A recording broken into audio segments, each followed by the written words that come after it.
Hello ladies and gentlemen, and welcome back to my channel for another Hot Toys Star Wars 1/6 scale figure unboxing and review video. Now today we're taking a look at none other than the 501st Battalion Clone Trooper, specifically the Deluxe version. I personally am super excited to get this guy out here. Ever since Hot Toys first announced they were making Clone Troopers, I thought, yeah, I'm gonna need a few of those. So of course, now he's finally been released, I picked up 6. I am building myself a clone trooper army, so when the module cases eventually come in, I'll have an entire battalion, which is fitting because it's of course in the name of this trooper on the box artwork. Now why did I buy 6? I'll reveal that throughout the course of the video. Now if you are looking to pick up your very own clone trooper, or a few of them, they are in stock right now with toyswonderland.com. Link for that is of course down in the description below, and they do have 12-month installment plans if you are a fan of paying off your figures over time. We're also trying out an entirely new all-black backdrop, so let me know if you like it down in the comments below. What we are going to do now though is get the box laying flat in the light box and do the unboxing. And here of course we have the box art. It's the usual Star Wars style with an image of the Phase 2 clone right up here in the center. We do have him wearing the 332nd bucket on this image and also on the wraparound banner. You do have a sticker letting you know, yeah, this is the deluxe version. If you do go for the standard one, this image as well as the main piece of box artwork will be different, and the one on the side as well, because if you get the standard, you unfortunately don't get the 332nd helmet.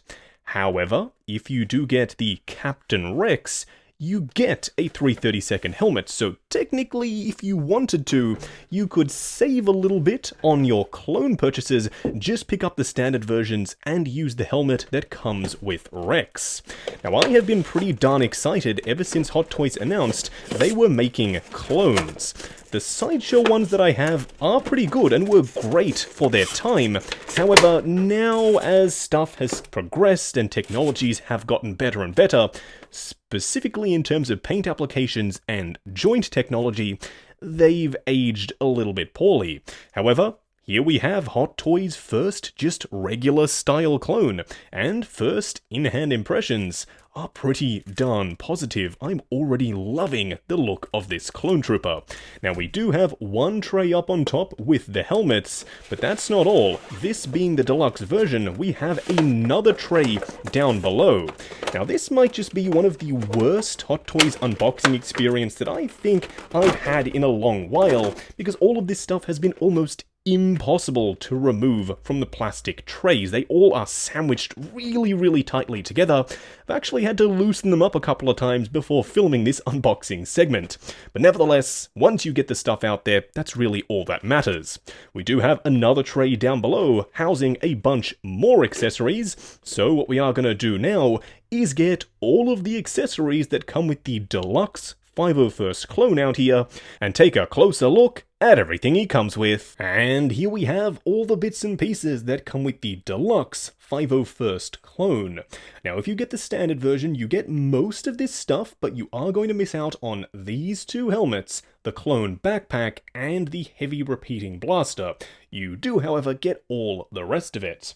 Now let's take a look at the display base first. It's the usual Hot Toys Star Wars style with the Venator style flooring in this instance, because it is from the Clone Wars.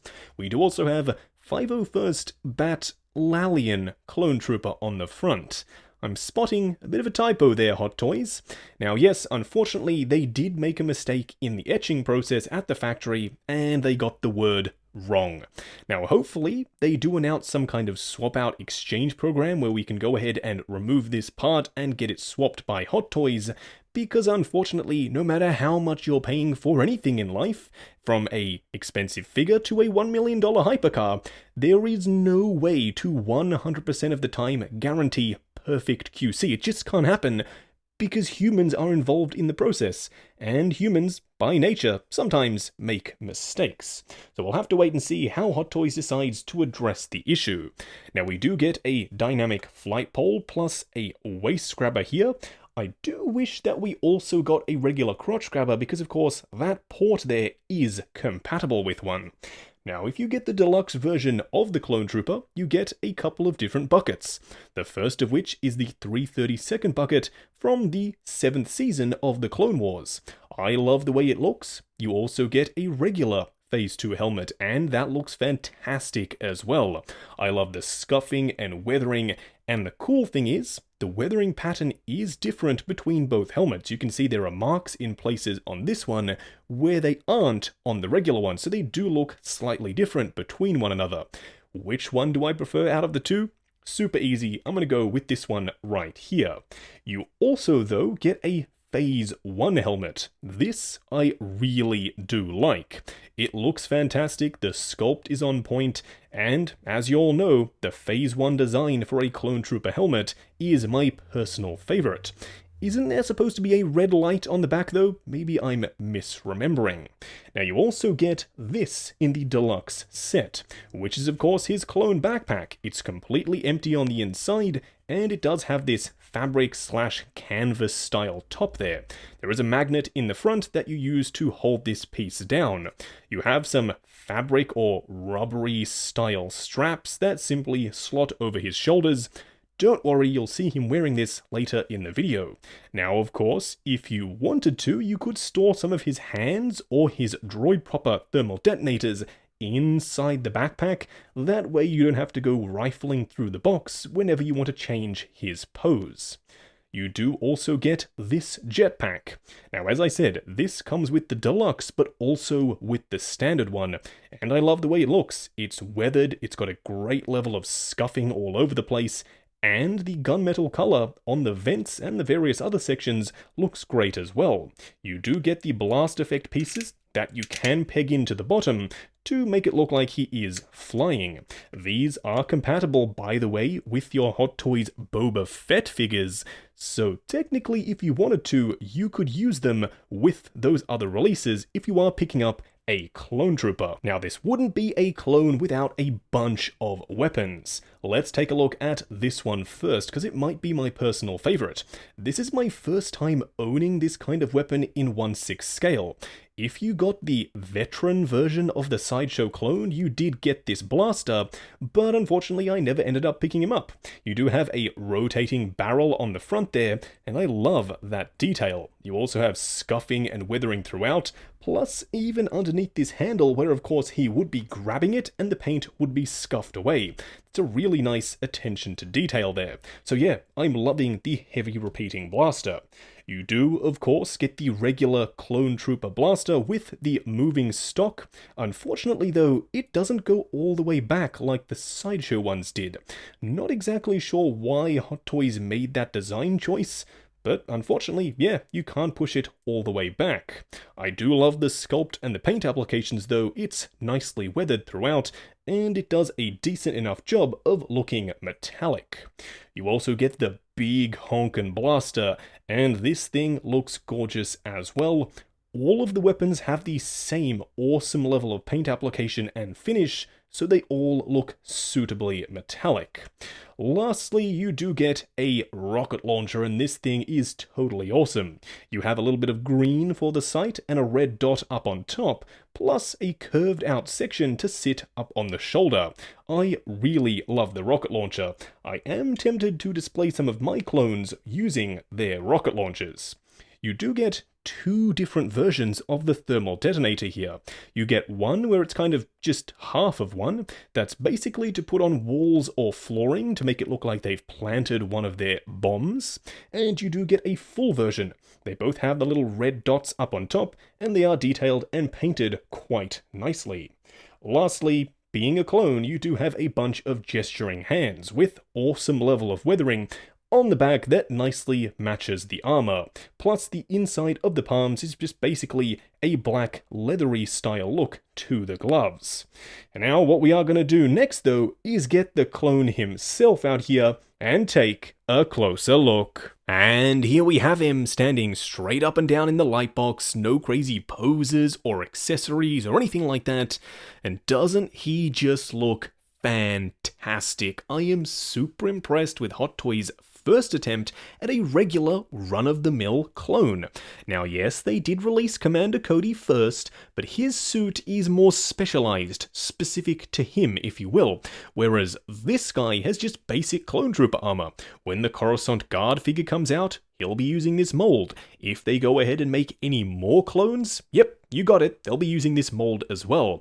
And that's not a bad thing at all. I love the way the armor looks, all the way down to the gorgeous paint applications. It's weathered, but not overly so. It's very realistic. So yeah, I'm super impressed with the weathering. In terms of the suit underneath the armor, it's a great fabric. It's stretchy, it's not going to crease, it's entirely made of cloth. So yeah, you don't have to worry about posing whatsoever. The body that they've chosen is also awesome. It's super proportionate. It looks like a real person in the Clone Trooper armor, which is always a good thing. What we are going to do now though is take him off the rotating turntable, punch in, and take a closer look at the details. And here we have him up close and personal. Now as you can see, he is currently wearing his Phase 1 helmet. Don't worry, throughout the course of this segment, we will be switching between the various different looks, because you do get 3 helmets with the Deluxe Trooper.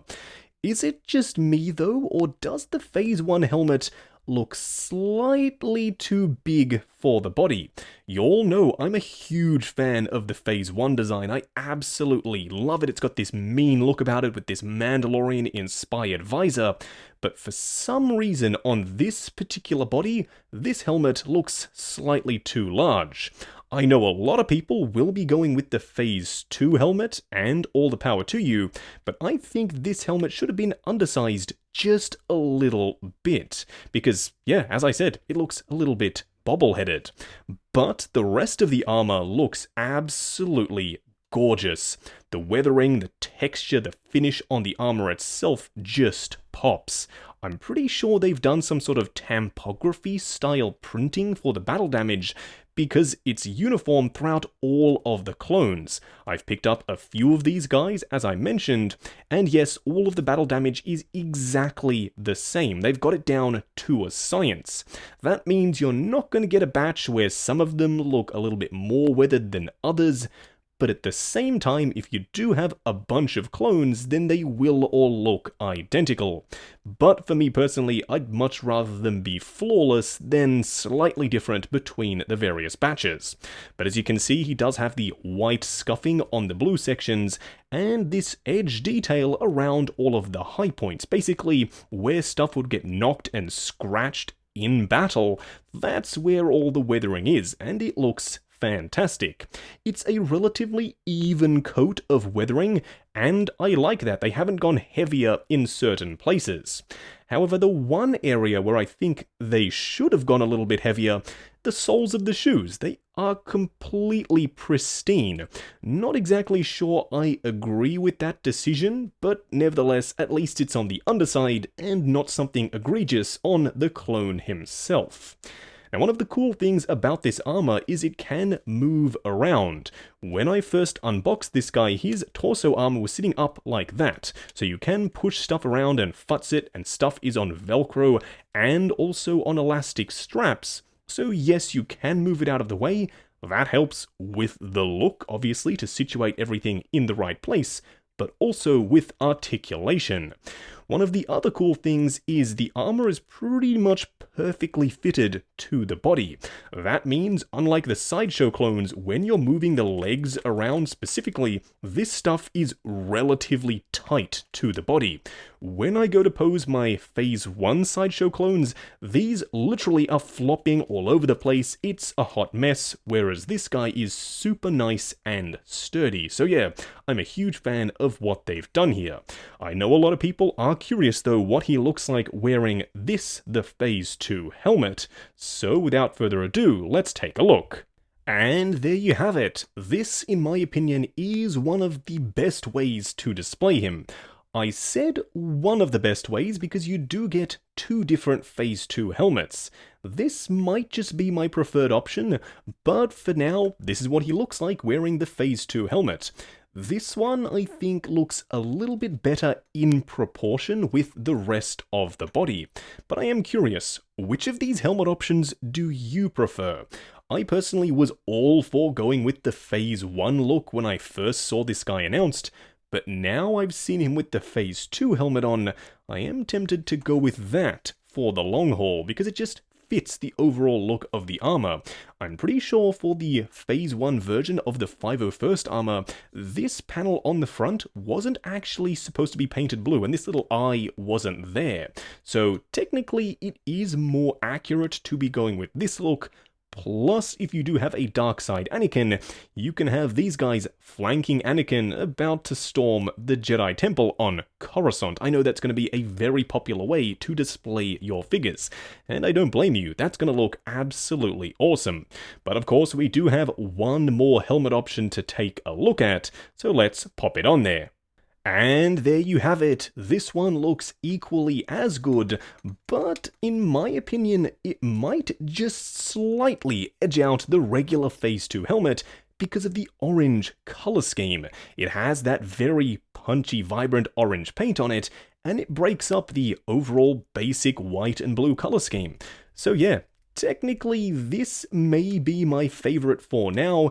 It could change over time, but just because it stands out so much as a different design for a 501st clone, yeah, I think I'm going to be going with this on a couple of my Phase 2 clones. Now, because the Hot Toys clone does come with different options for his back bling, yes, that one is for you Fortnite fans out there, you do have the Jetpack, which attaches magnetically. You all have already seen that, but bringing in one that I prepared earlier, here we have the clone wearing the backpack, so you do have a couple of different options for bits and pieces you can attach to your clone.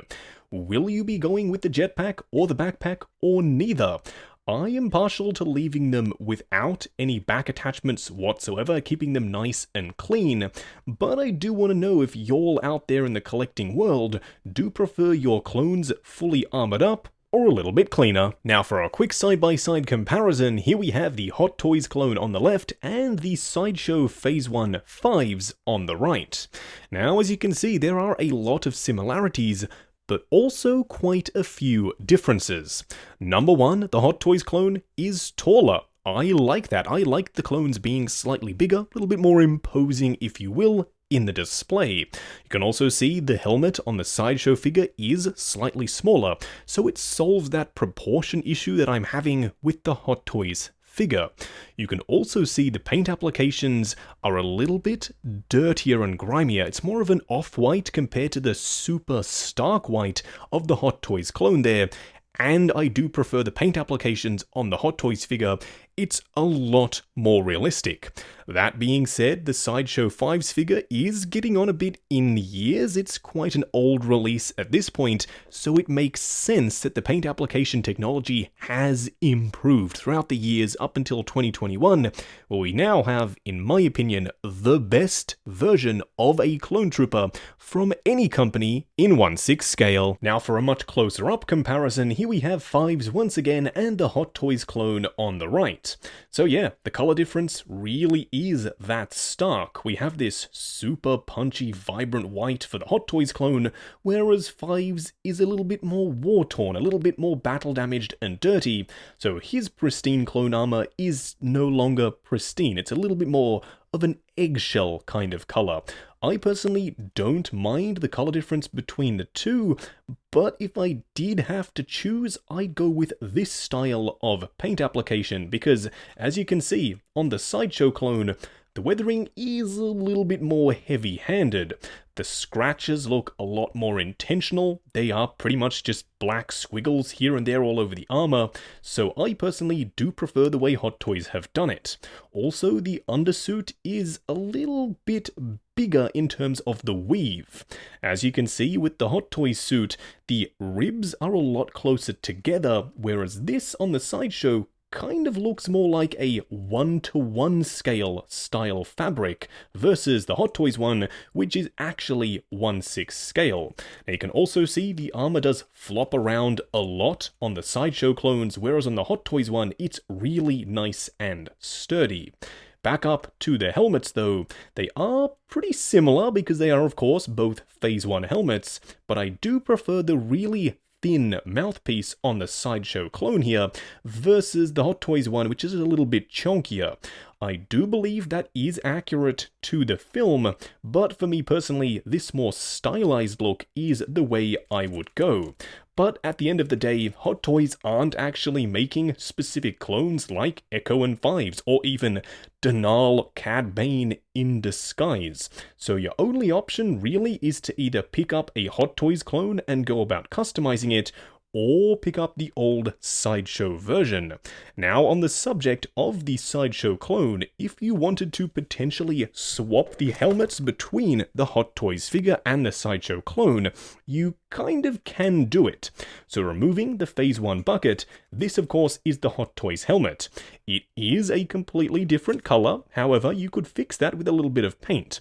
The thing you can't really fix though is the connection is quite a lot higher than the Sideshow sculpt.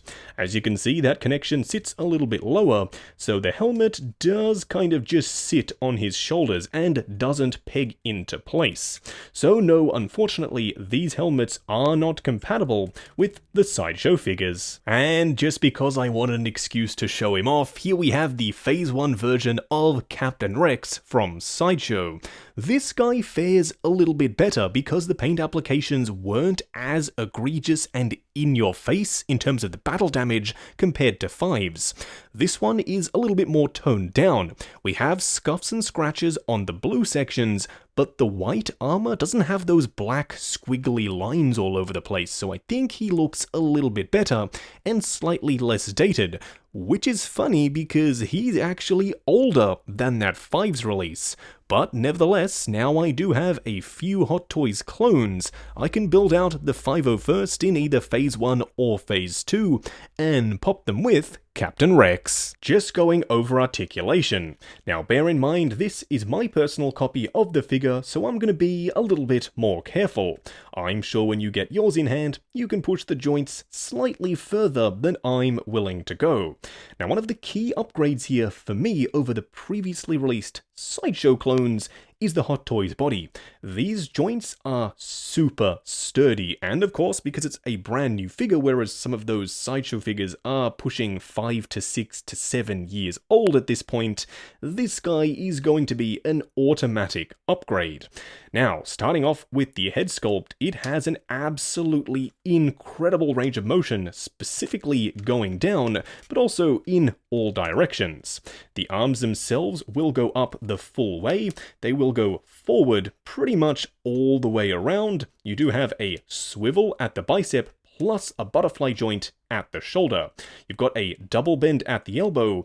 However, due to the nature of the design, there's nothing they can do about this. This strap will limit the joint as it does get caught in there. We do also have a regular 1/6 scale wrist peg. As for the torso, you do have crunch forward and back. It is slightly limited due to the multiple different panels colliding, swivel and pivot side to side. The legs do go forward on ratchets. You can swivel this thigh armor to get them to go up slightly higher, but yeah, those ratchet joints are awesome.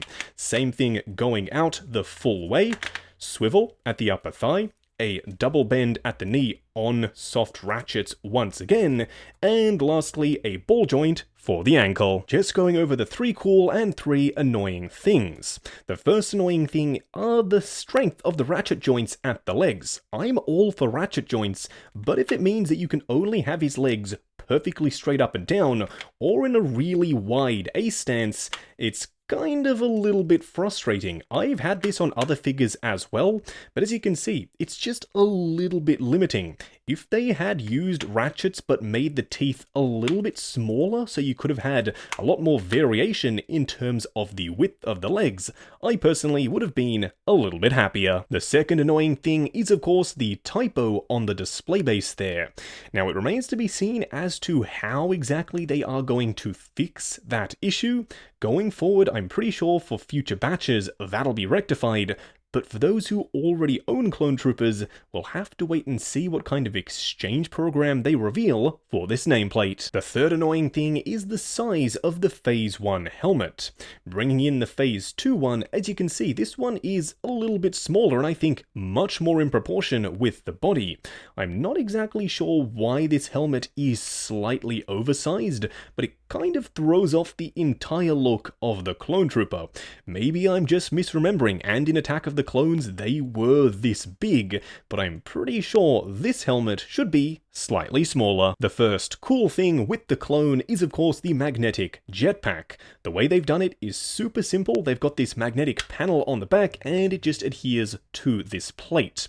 With the Sideshow clones you actually had a sculpted in indent, whereas I'm pretty sure this detail is more accurate to this specific style of jetpack. So yeah, I prefer the way that Hot Toys have done it. The second cool thing is the fact that you get all three helmet designs here. They could have very easily made it so you had to purchase another style of trooper to get the 332nd helmet, but they didn't. Also, it's technically inaccurate for him to even wear the Phase 1 helmet, so that's another one they could have omitted altogether. So yeah, I'm glad we have the option to go ahead and get the Deluxe and get all three helmets. The third cool thing is something that I didn't expect them to do whatsoever, but you can actually remove the rocket and then take this blast effect and plug it in to create a rocket blasting off from the jetpack. I love that. It's something that they really didn't have to do, and I know people get really upset with me saying this, but let's be honest, if the rocket didn't come out, would you complain? No, I don't think you would, so having this is a nice bonus, and you can literally plug it in there and make it look like he's firing that off. I love this, and I'm super tempted to display it like this in the cabinet. Just wrapping up on the 501st Deluxe Clone Trooper. Now going into this, I was already really excited. I've been looking forward to this guy for a while. So much so that, as I said in the intro, yeah, I picked up 6 of them. I'm building my own clone army. And I don't regret it whatsoever. He's fantastic. The articulation is on point. There's ratchets in all the right places and the joints are super sturdy and stiff.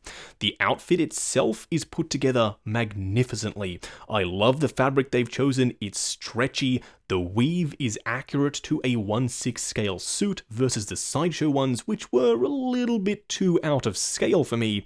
And then we get to the armor.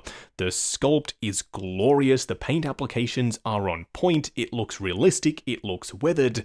Right now I'm having flashbacks to the Battlefront games as well as the Clone Wars, and I cannot wait to put all of my troopers in the display. You also get a ton of accessories, specifically if you get the Deluxe version, or if you get the standard, you still get a pretty decent amount in my opinion. My recommendation though would be to go for the Deluxe version, at least get 1 or 2 of them. That way you have a few helmets and a few backpacks to interchange with your standard troopers. That's what I personally will be doing for my display. Now if you are looking to pick this guy up, he is available right now in both flavors with toyswonderland.com. Link for that is of course down in the description below, and they do have 12-month installment plans if you are a fan of paying off your figures over time. Also, while you are down there, why not check out the link to 6 Scale Network, the awesome Facebook group. Come along, chat figures, share photos of your collection, and of course, see what's coming up next on the channel. Like, comment, and subscribe, and we'll catch you in the next video.